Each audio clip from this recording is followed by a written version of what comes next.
Hi, Steve. Thank you very much for joining us today in our podcast. You're joining from the company, your company, Stringer, Stringer Flavors. Can you tell us a little bit about yourself and about your company? Yes, well, the company was formed by my father-in-law in the late 50s. He was a perfumer, and he worked with a chap called Dr. May, who specialised in savoury Maillard reaction flavours. And they started off in quite humble beginnings in Rickmansworth, and then Harry had a custom-built factory built in Tring in Hertfordshire. And at that point, we had a perfumery arm and a flavour arm. The flavour arm got bigger as the supermarket presence in this country got bigger. And we actually, I took over the company in 1998, and it was quite run down and underinvested. It had been neglected since Harry died in 1985.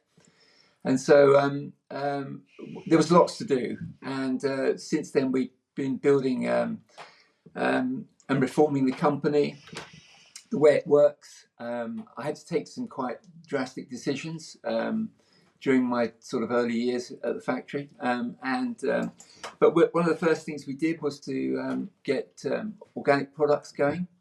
So we were the first flavour company in the UK to have organic products into the market, ingredients. And so our experience sort of stems from around about that date. We specialise in natural flavourings, and we really run. Although we've got a sales team that does kind of back up inquiries, we really have a web-based kind of inquiry system that it just expedites the whole inquiry process. So we don't like to faff around because speed is everything, and accuracy. Yeah. So Yeah. Since you mentioned that speed part, right? And we specifically are going to dive a little bit into the go to market. When you would talk to your customers, what is it that you would when they want to bring a product to the market? What is your experience? What would you advise them? to make sure they've got sufficient investment for one thing, because it's not a cheap game to bring things to market. I think sometimes people underestimate the amount of work it takes and funding it takes. But having said that, it just depends on the type of company we're dealing with. If it's blue chip company, then the whole thing gets very serious, and it usually starts around the marketing, guys in the company, that in the client. So there's lots to take into consideration. You've got labeling issues, you've got depiction issues, and that would affect our product selection process. So if it's a small time entrepreneur, we try to actually back hot prospects that we feel are on trend, and that sometimes comes from funny little corners and places. The places they start, it can be anything from a kitchen table up to a small unit somewhere. Someone that's got ambitions about getting into the food industry, and they have a hot product. And Go on. and how do you and because they try your product. It normally starts, I guess, with a sample. Yes, of course. Yeah. Well, I guess I know. But how do you anticipate? What I'm referring to, Jasper, is you're asking me, Uh, how we expedite our process, how we actually work fast. yeah, And the way we work fast is to make sure that the product we select, and you've got to bear in mind that we have maybe 500,000 formulations that we've accumulated since we began.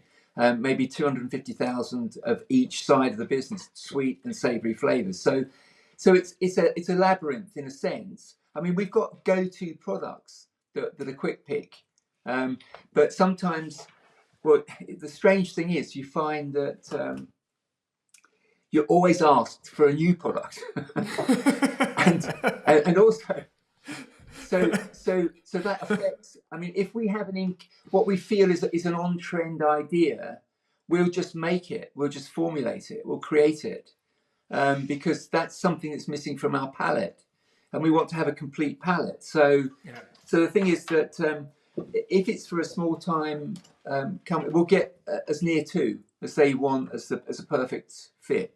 So obviously, we want to expedite our product selection process, and the way we do that is to take the criteria, the labelling criteria, the manufacturing criteria, and all various other things, liquid, powder, all those issues. We have to take those into account before we actually select the right product. And it's really all about not wasting any time, because time is of the essence, in our industry. If you're first out with a sample and it fits, you're going to win the business.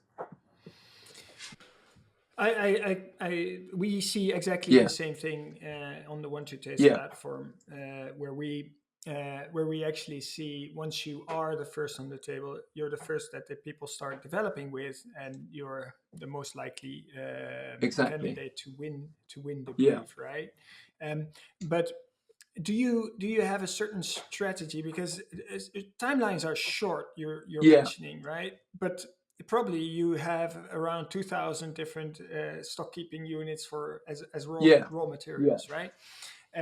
How do you make sure that once a product is successful, that you can also scale up to the volumes? We have to make sure that, it's all about exchanging information from the customer. So the more transparency we have, there's no point in beating around the bush and just playing cloak and dagger. We have to get to an understanding. People, the whole thing about business is it has to be win-win. If it's win-lose, then it drives people out of business, and that's no good to anyone, because you'll create fractures in the supply chain. So what's important is people understand the value of your service. The only way you can provide a valuable service is to make efficiencies in the factory, and in the manufacturing process. So we make sure that we find out what call off times, approximate usage, and we just stop for it. It's as simple as that, really. When we were just after lockdown, there was one of the things we did was we invested in stock, because we were seeing, we anticipated lag times, so we had to make sure that we had stock to fulfill orders, and for that reason, we work on average of about 10 to 15 days lead time from order acceptance. So we try to keep it at that. If it drifts anywhere, then we start to get concerned and we start to make changes. So we make sure that we've got stock in anticipation of call off. So in other words, if somebody says they want, half a ton of a product over a year, then we sort of divide that up into sections, and that affects our order patterns for that product. Nice. It seems like because our experience with HC Stringer is super positive. I think you guys are very flexible. You're very fast, which is a pleasure, and actually it fits completely with what we're trying to achieve on and what the digital experience should be. You should order today and be able to deliver in the upcoming days after that, right? I know, Steve, it's a short interview, but I'm going to wrap it a little bit up. Fine. But if you had to give one last thought, what would that be? One last thought. What would you advise your customer as a number one in when he would go and launch a product? What would be the first thing that he needs to do, or in regards to ingredients? Well, I think a person's got to measure the tipping point. So basically, we price according to volume, because we make to order. So Everything has Yeah. to run very efficiently, and so if you think about that, if you're making to order, then obviously you need as much information from the customer as possible. So really, I guess, as far as we're concerned with our client relationship, it's built on trust and confidentiality. Because obviously the reason why people are often cloak and dagger is because they're worried about someone's going to steal ideas if it's a new trend. And so I think just to be as frank and open, once they decide to work with you as a company and they've got their trust in you because of the service that you've given them today, then normally people are quite free to exchange information about what they anticipate the product's going to do, and we tailor our business to service that need, because you really, in the food industry, you never really know where the next trend's coming from or what it's going to look like. So yeah, we have to be flexible. Yeah. Well, yeah, I think so. If I would put that in one word, is transparency. Yeah, I think yeah, that is what it comes that down is to. really the most important thing. Honest communications. Yeah, yeah. Yeah. And because All right. flavors are things that are basically they sort of stabilize a product, they standardize a product, due to the natural fluctuations you get in ingredients. And in terms of cost and use, they're actually the lowest and most constant value to a product. So you've got two things: you've got the labeling and the flavor profile.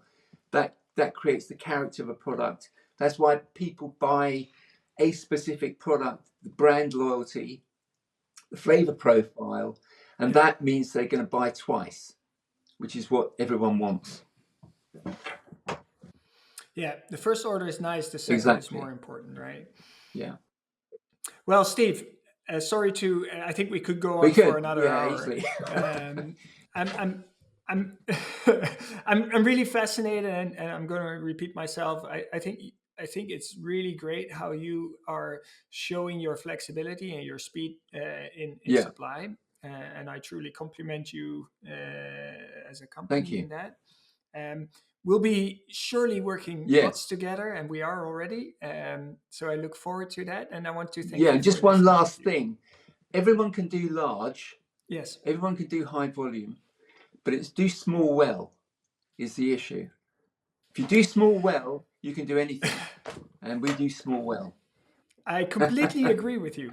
I am 100% aligned. Great. 100% Well, nice aligned. talking to you, Jasper.